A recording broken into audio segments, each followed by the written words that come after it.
Christian beliefs were established within our own lives, separate before joining this band.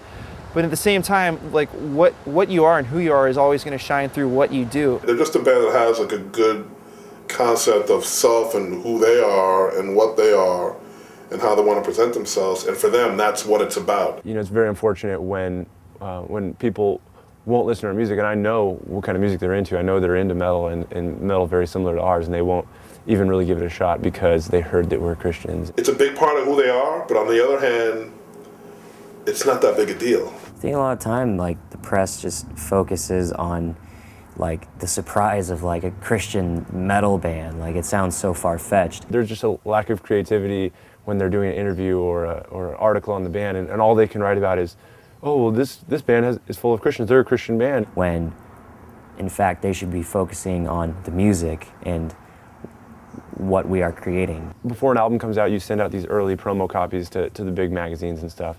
And I almost wanted to send out like a version of the CD that goes only to press that has this like intro song. And the intro song is not actually a song. It's basically me just rambling about nonsense, saying, you're probably not going to listen to this anyway, so I'm just going to go ahead and have like a full 5 minutes of me babbling in the beginning of the CD so that we can actually see if they write about it, And I have a feeling that very few of those magazines would ever even notice that the entire first 5 minutes of the CD were just me making fun of them. When they're constantly labeled a Christian metal band, it almost pins them in a hole that they don't necessarily deserve to be in. I think once people get to know us, that they realize that, we're not Bible thumpers. Yeah, we don't walk around the venues with Bibles and like hit people in the head with them or anything like that. The message that we portray is less preaching and more of just like, reacting to like life experiences and describing how,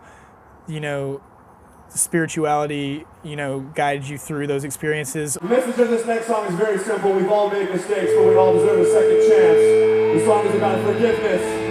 When Tim talks up there, he's talking about personal things sometimes, but in a sense, he is representing all of us. I don't want our listeners to feel like the only reason we're out here playing music is to push an agenda on them. Like, we love them genuinely as people, and we love the years that we spent with them on tour. I think a common misconception, especially with some of the non-Christian bands we tour with, is that maybe they were going to be super judgmental. There were a couple moments where bands were kind of like, Christian metal, like, it doesn't make sense. We want to thank all of you guys for being here. We played here not too long ago. Anybody see us play before? We were here with Darkest Hour, Himza, and Maroon. Did anybody see that show? Some of our closest friends in the band Himza told us after touring with us for a couple weeks that, we never wanted to tour with the Christian band because we always, thought of Christians in this one way, and you guys have shown us that not all Christians are the same, and the fact that we changed their perspective, really meant so much to us. We've become, great friends, and obviously they clearly still believe what they do. We have so much in common. Like, why ignore that?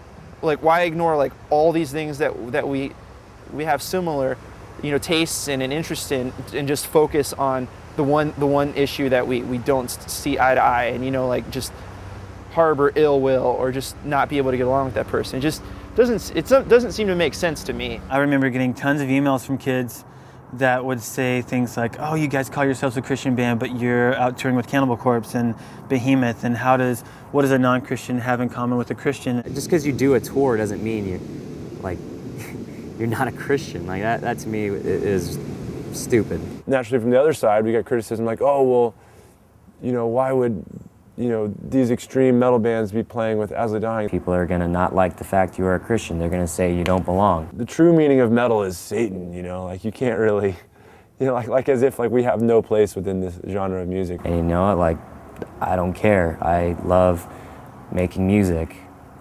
I will make music, I will continue to do that. Obviously both point of views I think are ridiculous. Tim writes the majority of our lyrics, and he has, I think, a very logical approach to Christianity. Along with being positive, and having the Christian tag, a lot of people just think we're like the average churchgoers who show up at church and think about these spiritual concepts and things that are just so lofty and up in the clouds but don't actually translate into real life.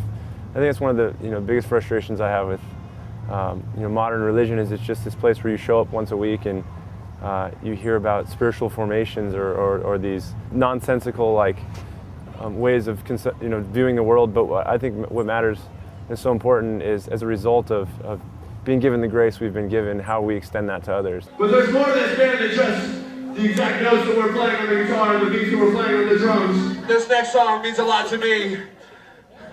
It's an old one. It's about finding comfort, the only comfort I've ever had in my life. These next two songs actually go together.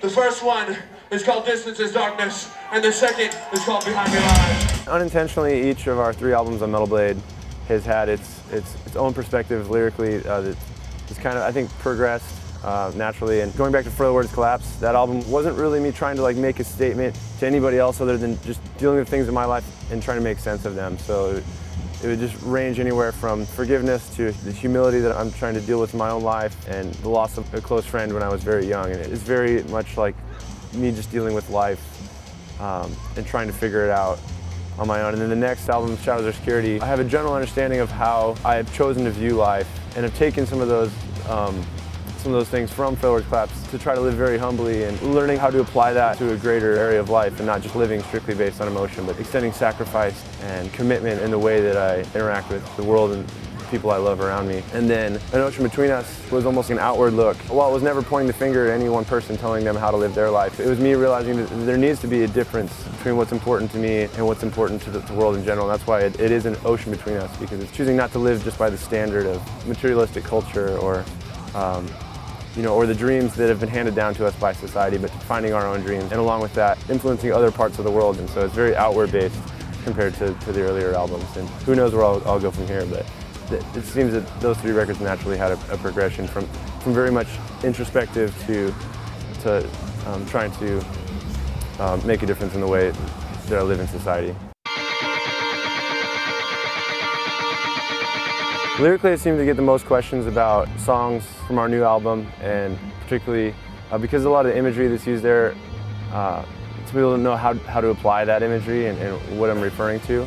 So the most questioned songs would be Forsaken, and that song is actually about the oppressed and marginalized people in the world that we so easily turn our backs on and so easily forget about. And particularly, I had in mind so many of the orphans that are around the world that people see it almost as less important than their own children because they're not tied to them by blood. And so that's what Forsaken is about.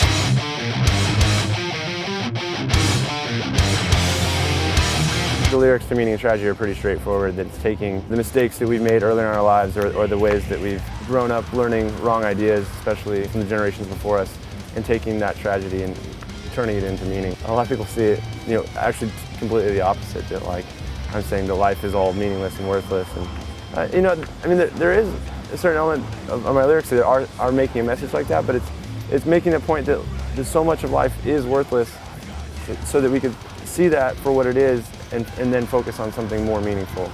So I'm not as, depressing as some people might interpret me.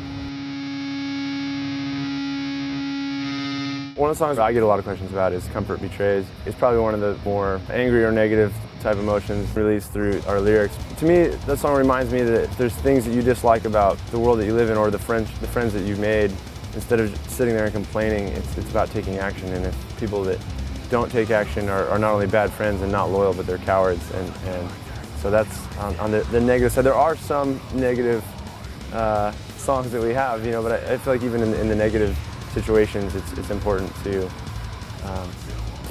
point those out so that we can change and grow from that.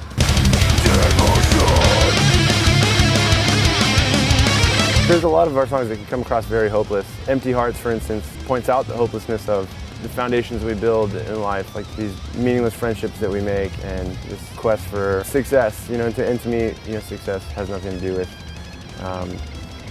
these empty relationships that we build upon, and there's this strictly emotional and very temporal type of love. And so while the focus of Empty Hearts is the evil that exists, the ultimate outcome should be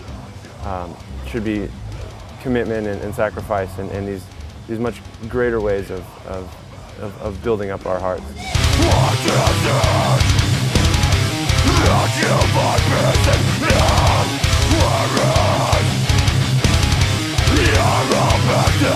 You're all